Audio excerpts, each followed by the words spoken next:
If it were anybody, it was Lindbergh. Charles Lindbergh. Okay. Yeah. Just, I don't know, because he was big in the news in those days, I think, and an explorer sort of type of guy, and Adventurer. Adventurer, yeah, and well respected, and not as a god, and not necessarily a hero. I respected him, and I was always there's the fact that he was a professor at Caltech. I guess I always thought that was pretty good stuff. Yep. And knew he was an electrical engineer, and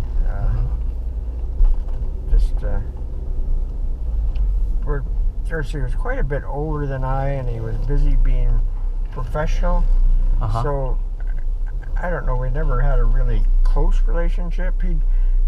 We'd go traveling now and then he was always nice to me and take me places and all that sort of thing, but he was just a lot older, Being empathetic and always showing kindness and concern for others. Where did that come from? Inherited, I guess. What I'm losing very rapidly is the ability to make decisions. Executive functioning. And that was never really a big issue with me, and I always sort of enjoyed it, and no problem, and that's what I had the most trouble making decisions about me and my finances and the whole thing. Yeah. Gotcha. So that's my biggest problem at the moment, other than physical stuff. But I recognize it's coming fast, and I'm going to talk to my nephew, who's a CPA and does taxes and the whole business, and I'm going to talk to him on the phone the next day or two. We've already discussed some, and so anyway. So the empathy you think you got from your parents? My mother, probably as much as she was very that way, and my dad was to a degree. He just never expressed it very well. He did in a, what do I want to say, in a societal way, but he never was a very close emotional person that I know of. I'm sure he was, but but he was always very polite and very helpful to his graduate students, getting them jobs, and he was always into that sort of thing. Of course, Dad was always self-made. He did everything on his own. He made a lot of himself when he was given some opportunities, and he took advantage of them and did well with them, and professionally. But he was always very stable. He always had his feet on the ground, so to speak. We'd go camping with the family, and when he'd go investigate for the Edison Company after fires, in the forest, he'd take me with him, occasionally in the hills behind Pasadena and things like that. Once in a while, we'd go play handball at the Y, or something of that nature. In college, I know he played football, and when he was young, he would this small town they lived in, he pulled the fire engines. The fire engines were all pulled by men. Wow. And he did that. He was pretty tough physically. Quist. Oh, Quist. Okay. I skied with him. I remember you mentioning Quist. I didn't know him. Yeah. And Levine, he was an architect and good friend, and he was a skier, and Al Fogo, and all that crowd. They were and Tom Cowell. They were all skiers. Tom Cowell. Yeah.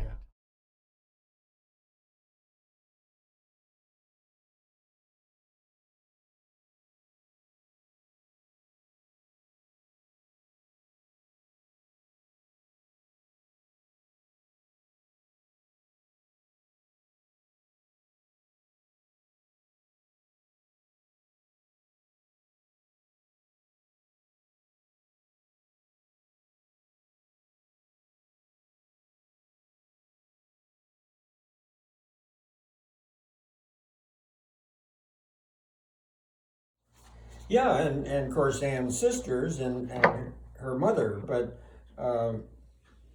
I won't be, and if I'm not, then I don't want to keep them here just because of me, because it doesn't mean that much to me to be here, really. Yeah.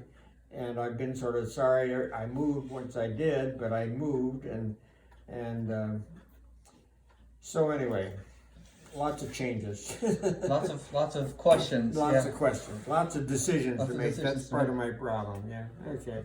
You've heard enough of that. So I didn't really have a best. There were 3 or 4 other kids, but I wouldn't say any of them were my best friend. They were, we all got along and played in the street together and things like that. But there was none of them turned out to be long-term best friends or anything. So I had opportunities in the past, but I never followed through on it. I guess so they didn't mean that much to me, So they didn't stick. One lived in Santa Barbara for quite a while, and I always was going to call him and never did. And so I don't know. Several of them were girls. The closest I had was a girl, and her parents moved from Chicago to my street, and then we ended up both going to Pomona College, and then I became better acquainted with her in my later years, she and her husband, and I've kept touch with her until about a year or 2 ago, and she passed away. Oh, okay. So what was her name? Her name was Isabel Culver. Well, that was her maiden name was Culver, Culver, and but I went through periods of relationships with her, but never, and she was just a good friend from time to time, and but when she moved to my street, I used to spend more time with her than almost anybody else, but just because she was new, and I was sort of considered the sissy anyway, so I spent time with her, and we had a good time, so it was interesting.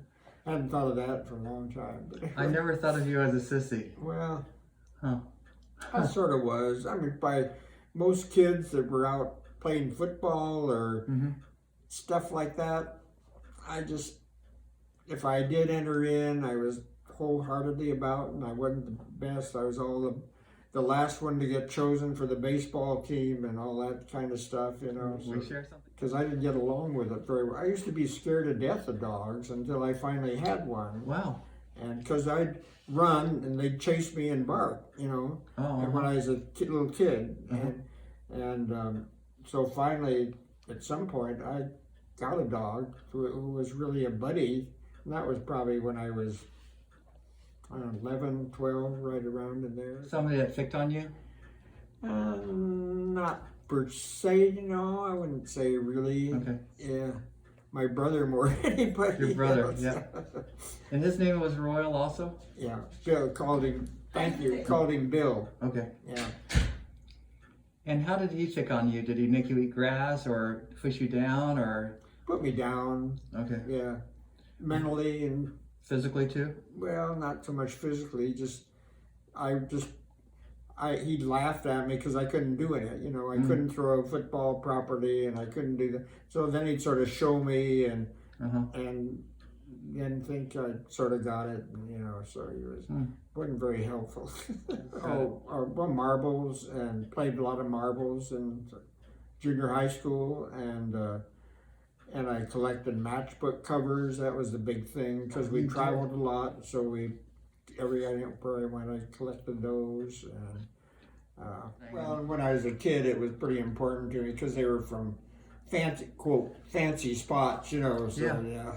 Well, from the time I was in junior high school, I'd ride my bicycle. Just ride your bike, okay. Yeah. Any unusual? The earthquake, the Long Beach earthquake, which was in 1936, something like that. The big Long Beach, it was called the Long Beach earthquake, and the high school collapsed, and a lot of problems in Long Beach. And so I was in Pasadena. Well, we didn't have any real building problems in Pasadena, but everybody was pretty scared. And we had relatives in Long Beach who my parents were out that night, and couple of them, they arrived to come up and stay with us, and they brought a candlestick, and that was about it. You know, they were really bummed out. And fortunately, none of them were hurt. They all were okay, but it was a real scary situation. Yeah. Wow.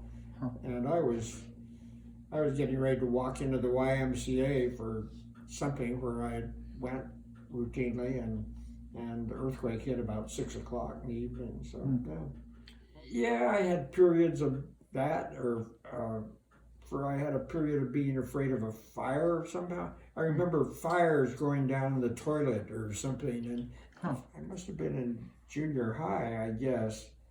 The worst fire was, it was a Santa Ana winds, and an apartment complex north of us did catch on fire, and the sparks started flying. I remember my father was quite concerned because we had a shingle roof, and it was moving, and so unfortunately it never got too much worse. But anyway, I was brought up and always say my prayers, which I did.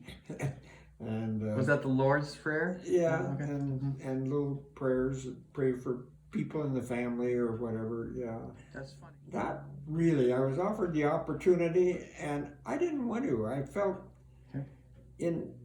physically not up to it with the other.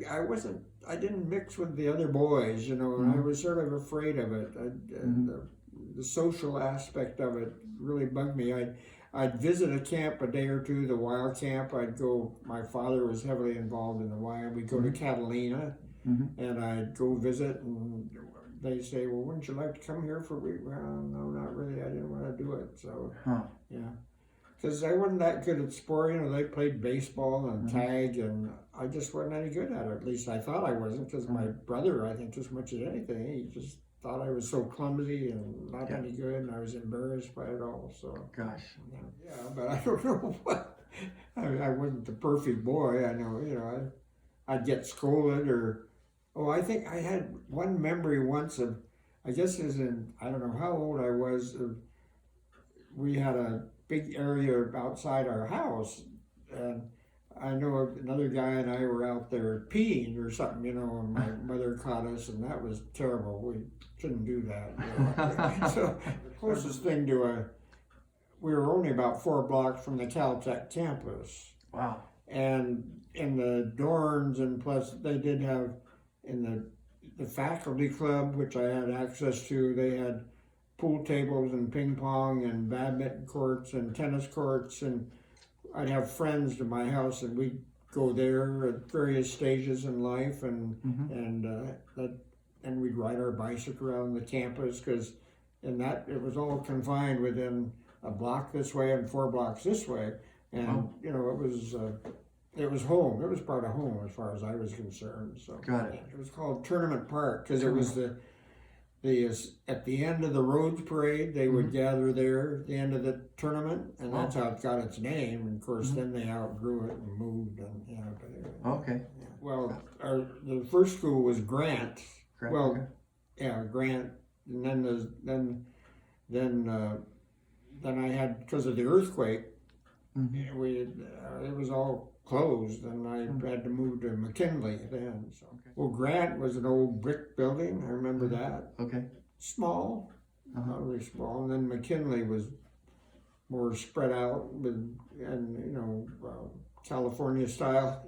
Oh, in first grade, yeah, we were in a quote progressive school, and we had a garden, and so we'd grow crops, or we'd do things like that. And first grade, I remember the room in first grade, and enjoyed my teachers, and it was a good experience. Usually with my parents, we'd visit movie studios. We'd visit, they were building Hoover Dam at that one point. My dad was involved in it, and all the electrical transmission, and so as a family, we do that, and those were my field trips. We do a lot of traveling, relatively in Southern California, and yeah. No, I was involved in the Y. I'd go to classes in the Y, and I just did that instead of ever getting involved in Scouts. It was sort of, you had to do one or the other, and I was more full-time with the wide program than Scouts, yeah. By choice, I guess, you know. An honorary patrol group, and I was a member of that. You know, we kept peace on the playgrounds or in the halls, and, you know, sort of the police. So I was on that level for the most part. So if I had to go, it was just because I didn't do something right, you know, in my job. Okay. And I don't really remember. So, oh yeah, I remember my piano teacher well, Mrs. McCullough, who lived on our street not too far away. It was a very good piano teacher, and for 3 years I took very close lessons with her and progressed quite well. And then we moved, or she moved, or something. I've forgotten quite what happened, but anyway, I stopped practicing or something. My mother was always supportive of my music, and so I always was in singing groups through junior high school, and they had a boys' choir in Pasadena, and I was always very active in that. And it was a big group to begin with, and then we had little side groups of maybe 8 or 10 or 12 boys, and we'd get to go to Catalina, or we'd do radio broadcasts, and I was always into that as long as I could until my voice changed. So yeah. So. High school, I had a few close friends, but and sort of a group that I was in, but I wasn't important to it, so to speak. You know, I knew everybody and they knew me, but I wasn't a key element in it particularly. And I mean, I always had friends, and of course, you know, I belonged to a dancing school and all that sort of stuff. But yeah, I was more like an only child. I was more oriented to my parents, I think, than to, you know, sort of, well, my mother, our family was the central, my father had the brothers in the area, and their families, and we were always, the Christmas dinner was always at our house for his brothers and their families and all that for Christmas dinner. So it was, and of course our family was probably larger than any of theirs. So it was always, we'd have 20 people or so. Probably a bicycle, when I get a nice new bike or a bigger bike or something. That was always the most exciting to me. Yeah. I just enjoyed traveling and always look forward to another trip and planning it and doing it, but not anything that was really. When we were all in the service, and it used to be getting through college, and then it was suddenly getting out of the service, and then being able to establish a family. It was sort of the mores of the time, and that's what I wanted to do. I had given up trying to go to med school, which originally I'd always wanted to do that. But and why did you give that up? Well, my biggest excuse was before the war, before I was in the service, I was a pre-med student for 2 years in college.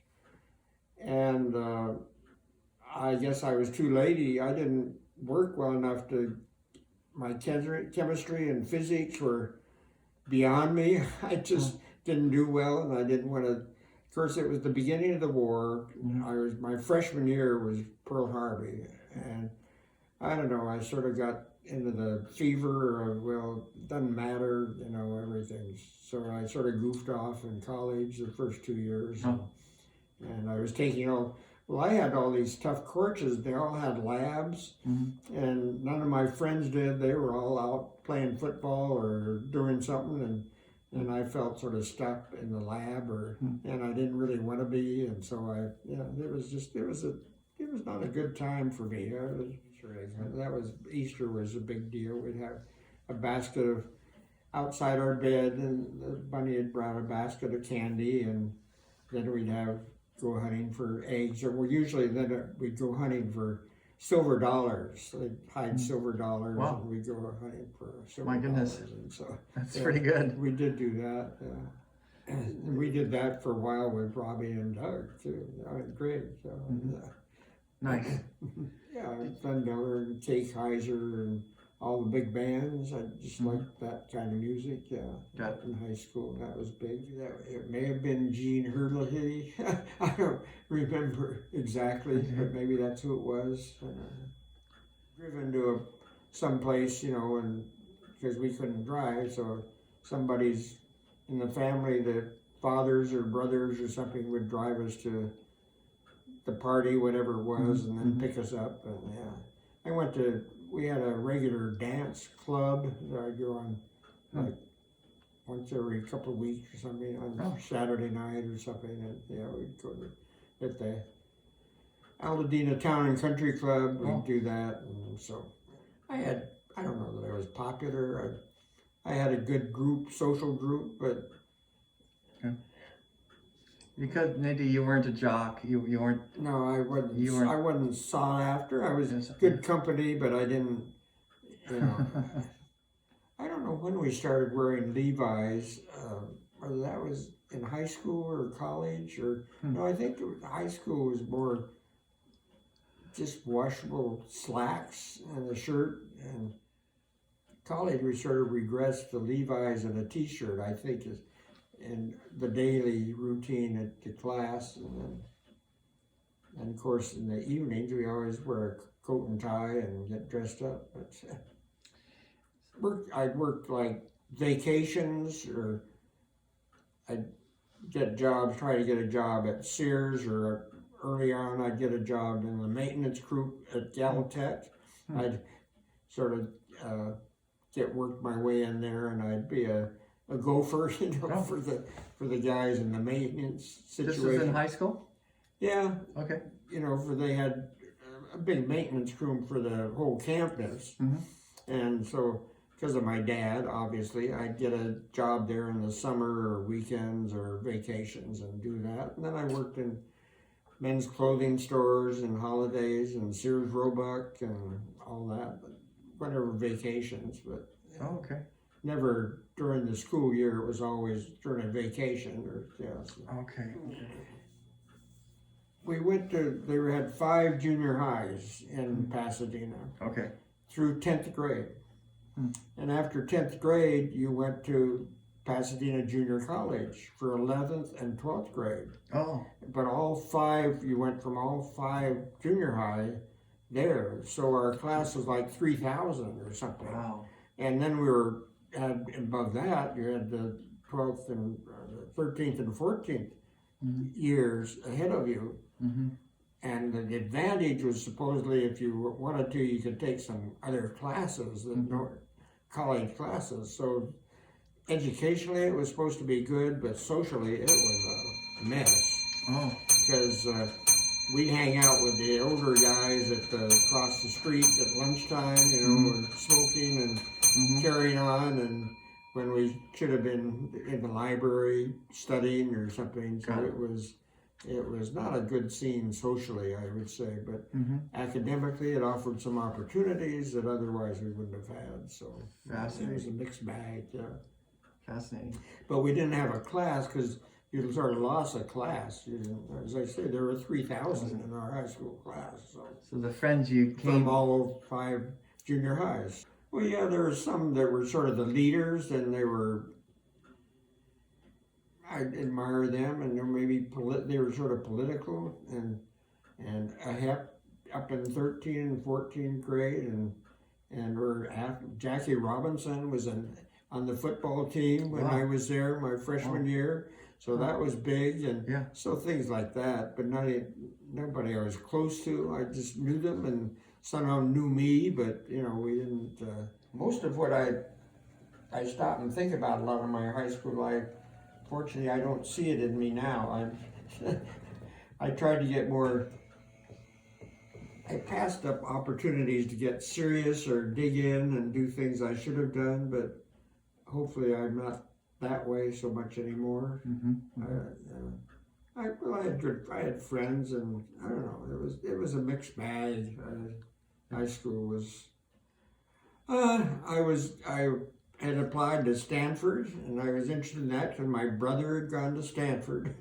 Okay. And So I thought that was big time, and that's where I applied and wanted to go. And I had a bunch of friends from high school that were going to go to Stanford, and but and it was sort of questionable whether I qualified to go scholastically because they had an exam you had to take and that sort of thing, and I was sort of on the edge as I recall, but I made it, but I wasn't at the top of the pile, sort of, but so I could have gone there, but some reason at the last minute, when I was in high school, there was a college recruiter or the dean of admissions or something was visiting the JC, and that was Pasadena, and he was from Pomona College, and I guess I had a pretty important girlfriend at that point that lived in Pasadena, and so I thought, well, maybe I better go to Pomona, and I can go there and commute to Pasadena, and also I knew some kids going to Pomona, and they were people I respected and thought of, so I ended up going to Pomona. So anyway, well, actually, we were pretty serious for each other through into my sophomore year in college, and well, then I went into the service, and the war came along, and that sort of all petered out. You know, it was just sort of, oh yeah, we did. I got a Dear John letter at one point. I remember that. And, but when she ended up going to SM, her family moved to Dallas, Texas. So she ended up going to SMU in Dallas. I see.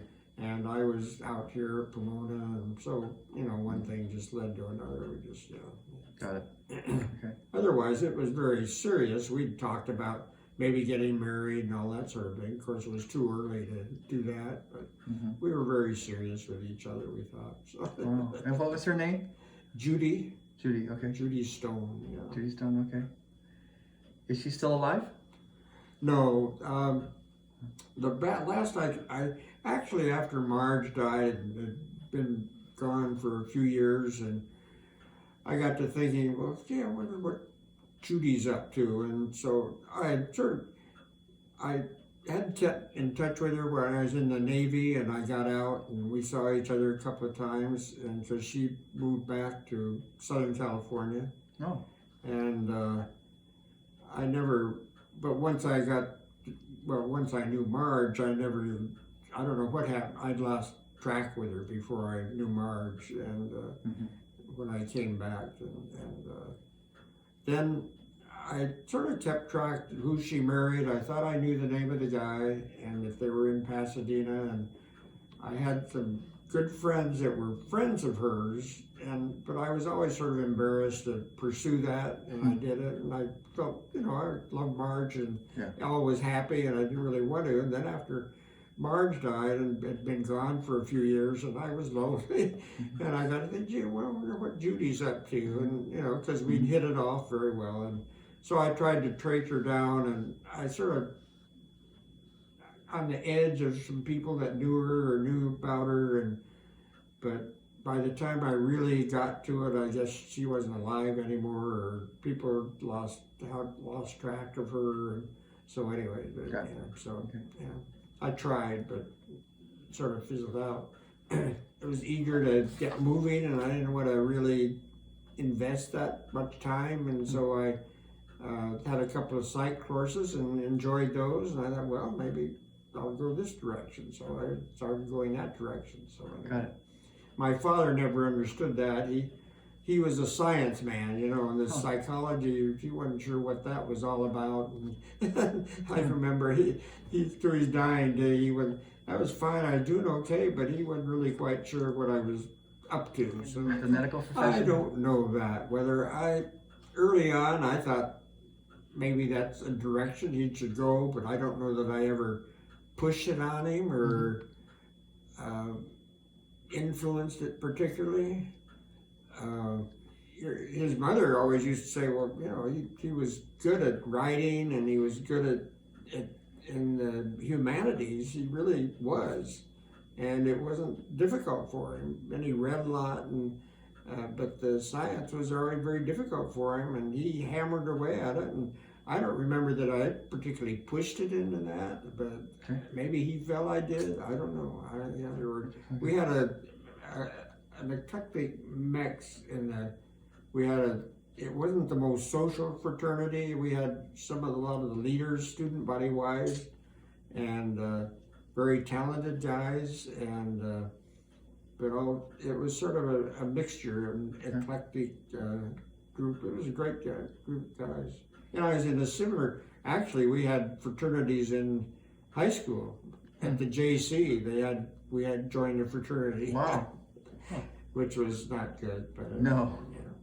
To begin with, a fellow called Francis Wheat, W-H-E-A-T. He was a BMOC on campus, and for some reason he's my big brother that I went in with. After that, of course, he was a senior my sophomore year or whatever it was, and so we were never really close. Okay.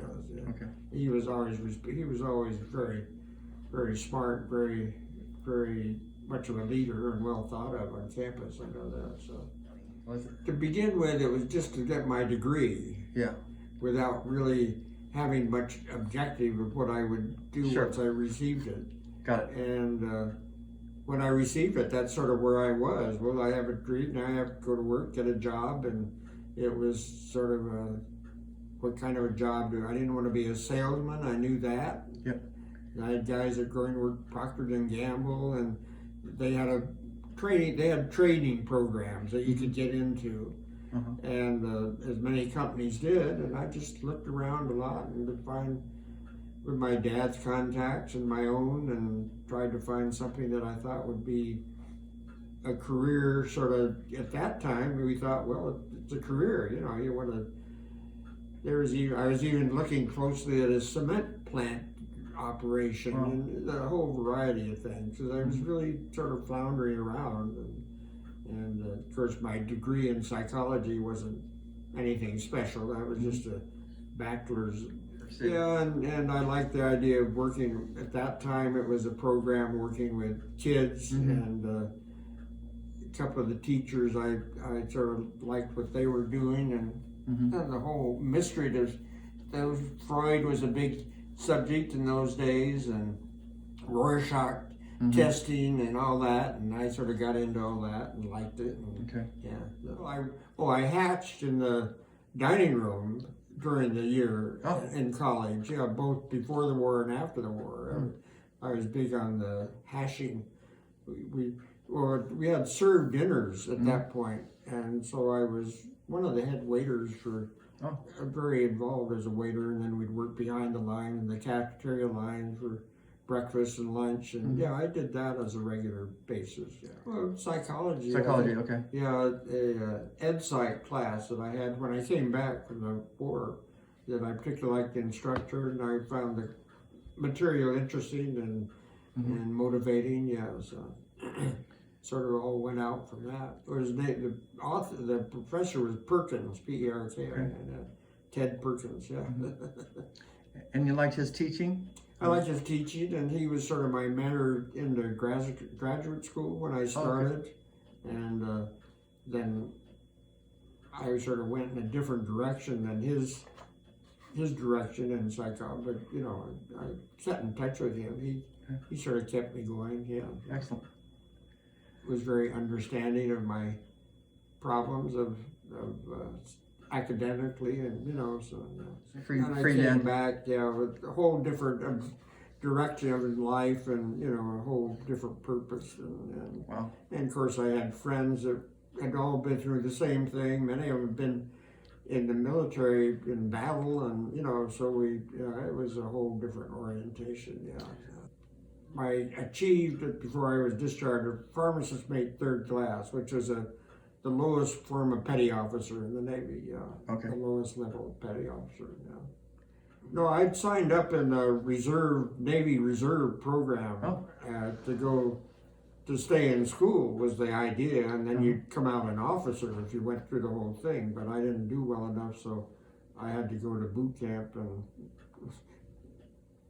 I was taken into the Navy. You know, I didn't have any choice really. San Diego. Yeah. San Diego. Okay. What was it like? After boot camp, I went to the Naval Hospital. I worked up at the Naval Hospital in San Diego.